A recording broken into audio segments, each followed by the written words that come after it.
Shriram time news मध्ये मी कैलास सोनवणे आपले हार्दिक स्वागत करतो। सुरुवातीला पाहूया 24 तासातील ताज्या घडामोडी। बहीण भावाचं नातं आणि प्रेम वृद्धिंगत करणारा रक्षाबंधन सण धुळे जिल्ह्यासह शहरात मोठ्या उत्साहात साजरा। कृषी उत्पन्न बाजार समितीच्या आवारात भाजपतर्फे रक्षाबंधन निमित्त करण्यात आले महिला मेळाव्याचे आयोजन। वक्फ बोर्डाच्या जागा अडपणाऱ्या माफियांविरुद्ध सर्वोच्च न्यायालयापर्यंत लढण्याचा माजी आमदार अनिल गोटेंचा इशारा।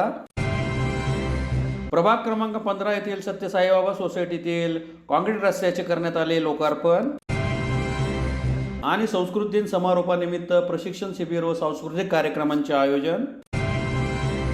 आता बातमीपत्र विस्ताराने। बहीण भावाचं नातं आणि प्रेम वृद्धिंगत करणारा रक्षाबंधन सण धुळे जिल्ह्यासह शहरात मोठ्या उत्साहात साजरा करण्यात आला।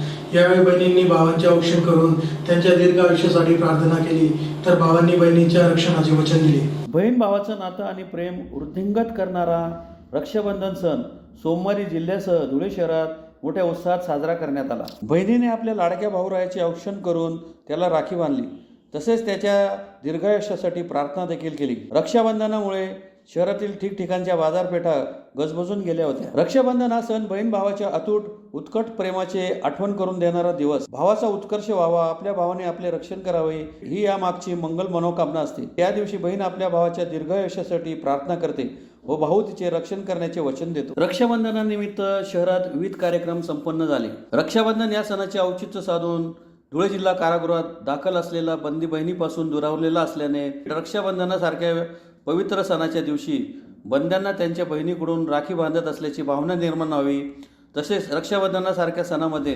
आनंदाने सहभागी होता यावे याकरिता शहरातील Prajapita Brahmakumari Dhule, Rotary club of Dhule Femina, Giants welfare foundation Dhule, Saint Anthony school Dhule, Hariom बहुद्देशीय संस्था धुळे यांचे मार्फत रक्षाबंधन कार्यक्रमाचे आयोजन करण्यात आले होते। धुळे शहरातील पारवा रोडवरील कृषी उत्पन्न बाजार समितीच्या आवारात रक्षाबंधन निमित्त भाजपतर्फे महिला मेळाव्याचे आयोजन करण्यात आले होते। यावेळी महिलांना रक्षाबंधनाची भेट म्हणून साडी आणि मिठाईचे वाटप करण्यात आले।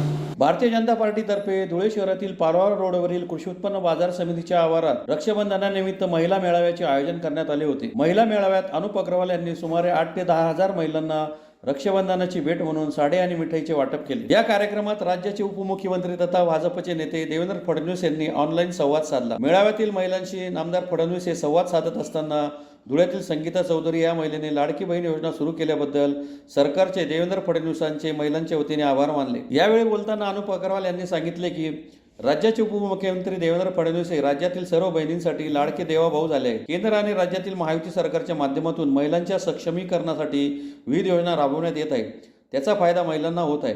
येणाऱ्या काळात या लाडक्या बहिणींनी महायुतीच्या सरकारमधील लाडक्या भावांच्या पाठीशी उभे राहावे असे आवाहन त्यांनी केले। परंतु साड्या वाटपाच्या नियोजनात गडबड झाल्याने महिलांची मोठी झुंबड उडाली व चेंगराचेंगरी झाली, लहान बालकांचे अतोनात हाल झाले। या प्रसंगी भाजपचे महामंत्री विजय चौधरी, ज्येष्ठ नेते हिरामन गवळी, शहर जिल्हाध्यक्ष गजेंद्र रामपळकर, माजी महापौर जयश्री आईराव, मायादेवी परदेशी, प्रतिभा चौधरी, महिला जिल्हाध्यक्ष वैशाली सिरसाट, अल्फा अग्रवाल, किरण कुलेवार, महादेव परदेशी, चेतन मंडोरे, धीरज परदेशी, भिकन वराडे, नरेश चौधरी, गुड्डू आईराव आदी उपस्थित होते। आज रक्षाबंधनच्या पूर्वसंध्येला धुळे शहरातील माझ्या सर्व लाडक्या बहिणींना आज देवेंद्र भाऊ यांना त्यांनी प्रश्न विचारलं आणि देवेंद्र भाऊ फडणवीस हे आज महाराष्ट्राचे लाडके देवा भाऊ झाले आणि तुम्ही बघताय 8 ते 10 हजार या ठिकाणी माझ्या लाडक्या बहिणी जमलेल्या आहेत। त्यांना रक्षाबंधनच्या साडी आणि एक मिठाईचा बॉक्स असं गिफ्ट आज आपण या ठिकाणी देत आहोत आणि अतिशय उत्साहात हा कार्यक्रम आज या ठिकाणी संपन्न होता। भाजपच्या सत्तेच्या घोडेबाजारामुळे आमदार फारुख यांनी वक्फ बोर्डाची करोडो रुपयांची जमीन हडप केली आहे। त्यामुळे वक्फ बोर्डाच्या जागा हडपणाऱ्या माफियांविरुद्ध सर्वोच्च न्यायालयापर्यंत लढणार असल्याचा इशारा माजी आमदार अनिल गोटे यांनी पत्रकार परिषदेत दिला आहे। सत्तेच्या घोडेबाजारात वक्फ बोर्डाच्या जागा हडपणाऱ्या आमदार फारुख यांना भाजपने तोंडात लॉलीपॉप दिले आहे। त्यामुळे वक्फ बोर्डाच्या जागा अडपणाऱ्या माफियांविरुद्ध सर्वोच्च न्यायालयापर्यंत लढणार असल्याचा इशारा माजी आमदार अनिल गोटे यांनी पत्रकार परिषद घेऊन दिला आहे। गोटे यांनी पत्रकार परिषदेत सांगितले की शहरात मागील 5 वर्षात भूमाफियांनी अक्षरशः हैदोस घातला आहे।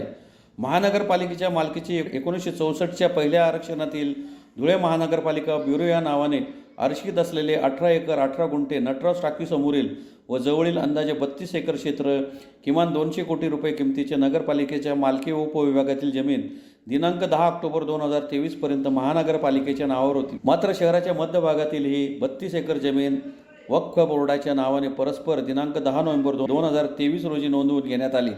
या कालावधीत पालिकेत व राज्यात भाजपची एक हाती सत्ता होती. त्यांना जगाच्या कानाकोपऱ्यातील भ्रष्टाचार दिसले. फक्त भाजपचा दत्तक आमदार फारुख शाह यांना सोडून असा आरोप यावेळी माजी आमदार गोटे यांनी केला. आमदार फारुख शाह यांच्यासह एका मंत्र्याच्या सहभागाने हा भूखंड हडपण्याचा प्रयत्न झाला आहे.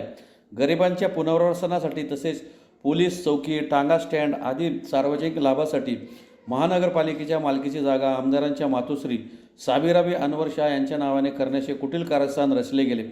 मात्र गरीब मुस्लिम बांधवांच्या कल्याणासाठी स्थापन केलेल्या वक्फ बोर्डाची जागा हडपणाऱ्या भूमाफियांविरुद्ध सर्वोच्च न्यायालयापर्यंत लढणारच असा निर्धारही माजी आमदार गोटे यांनी व्यक्त केला. फारुख शाह नावाच्या भूमाफिया आमदाराने किती भूखंड गिळकृत केले याचा हिशोब मुस्लिम गोरगरीब बांधवांसमोर मांडण्याचे काम निवडणूक संपेपर्यंत अखंडपणे सुरूच राहील.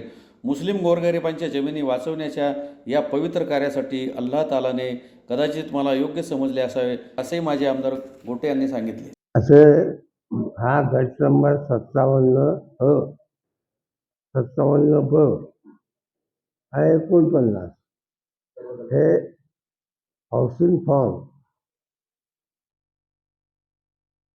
अर्बन पुअर पीपल अशा नावाने आरक्षित आहे.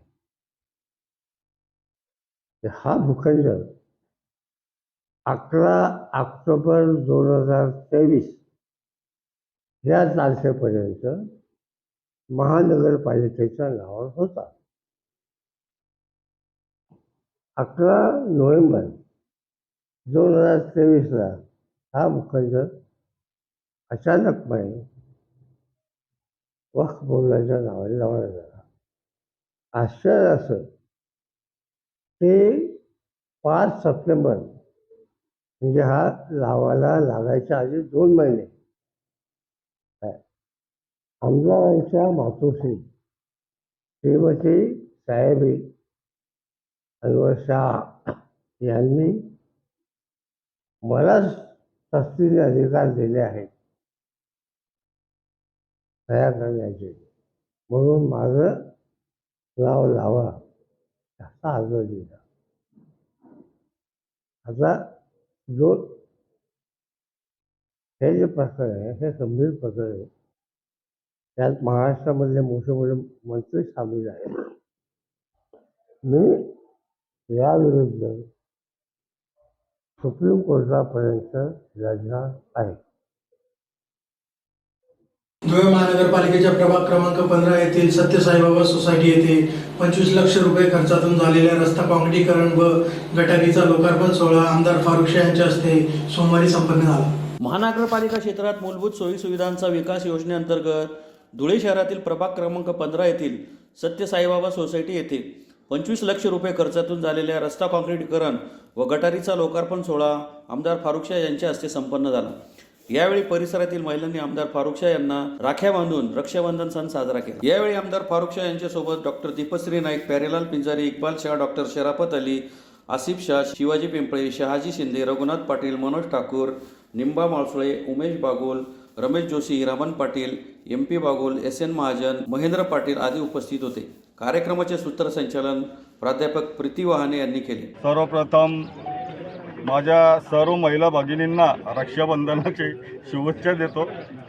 आज प्रभाग क्रमांक 15 येथे सत्य साईबाबा कॉलनी, शिवतारा कॉलनी या परिसरात काँक्रीट रस्त्याचं लोकार्पण माझ्या हस्ते करण्यात आलेलं आहे.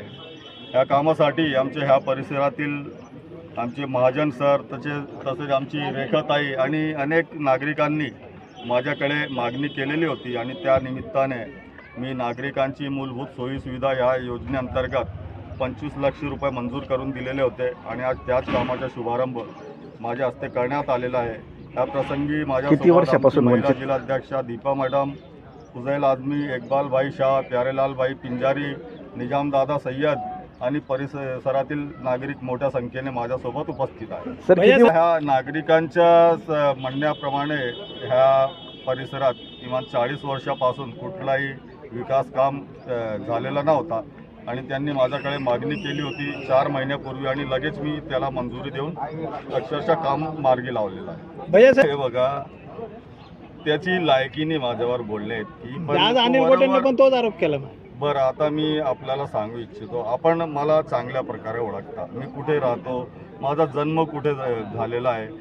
ती जी जागा आहे ती आमच्या वक्फ बोर्डाची आहे आणि त्या वक्फ बोर्डाचे खिदमतगार माझे आजोबा होते आणि तेव्हापासून आता आमची 4थी पिढी सुरू आहे तिथे.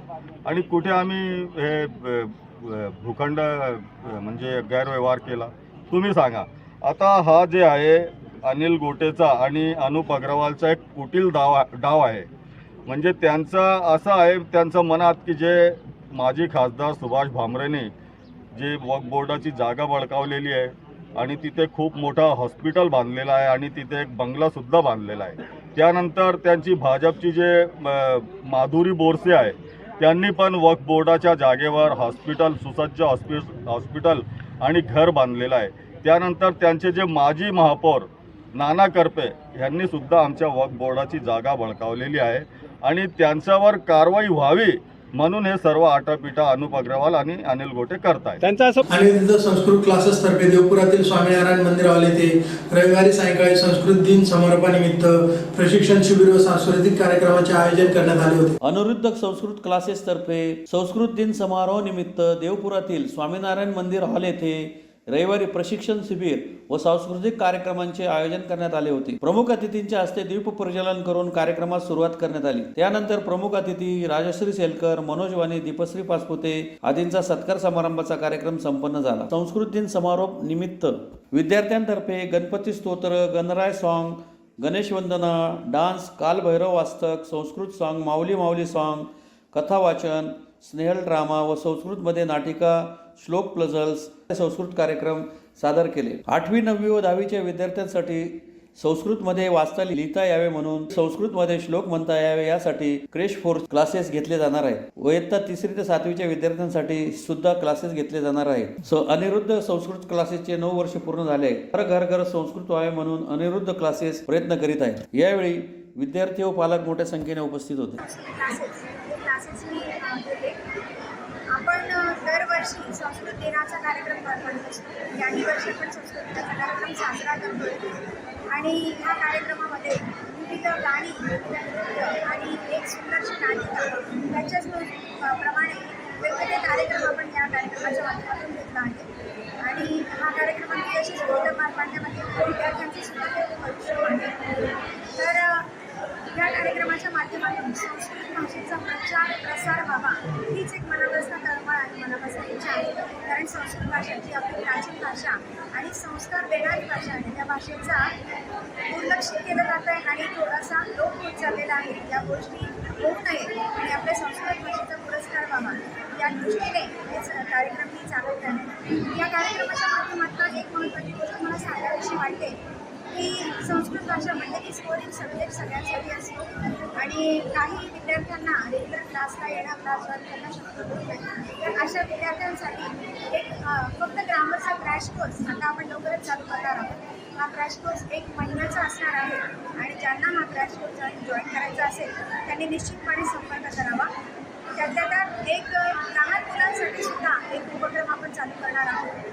वयोगट 7 ते 12 या वयोगटासाठी आपण दर शनिवारी रविवारी त्यांना संस्कृत श्लोक पठण, भगवद्गीतेचे काही अध्यायातले श्लोक, रामरक्षा, हनुमान चालीसा याप्रमाणे आपण त्यांना शिक्षण देणार आहोत. त्याप्रमाणे बेसिक संस्कृत म्हणजे छोटे छोटे वाक्य बोलता यायला हवे, स्वतःचा परिचय देता यायला हवा. तर हे सगळं त्यांना छान जमायला हवं आणि घराघरात आपलं संस्कृत पोचायला हवं. ही एक छोटीशी मनीषा आहे. तर त्यावर आपलं काम चालू आहे आणि लवकरच तो उपक्रम सुद्धा आपण चालू करणार आहोत. पुन्हा एक नजर ठळक घडामोडींवर. बहीण भावाचं नातं आणि प्रेम वृद्धिंगत करणारा रक्षाबंधन सण धुळे जिल्ह्यासह शहरात मोठ्या उत्साहात साजरा. कृषी उत्पन्न बाजार समितीच्या आवारात भाजपतर्फे रक्षाबंधन निमित्त करण्यात आले महिला मेळाव्याचे आयोजन. वक्फ बोर्डाच्या जागा अडकणाऱ्या माफियांविरुद्ध सर्वोच्च न्यायालयापर्यंत लढण्याचा माजी आमदार अनिल गोटेंचा इशारा. प्रभाग क्रमांक 15 येथील सत्य साईबाबा सोसायटीतील काँक्रीट रस्त्याचे करण्यात आले लोकार्पण. आणि संस्कृत दिन समारोपानिमित्त प्रशिक्षण शिबिर व सांस्कृतिक कार्यक्रमांचे आयोजन. याचबरोबर श्रीराम टाइम न्यूजची बातमीपत्र संपली. दिवसभरातील ताज्या घडामोडींसाठी पाहत राहा श्रीराम टाइम न्यूज. भेटूया पुढील प्रसारणात. तोपर्यंत नमस्कार.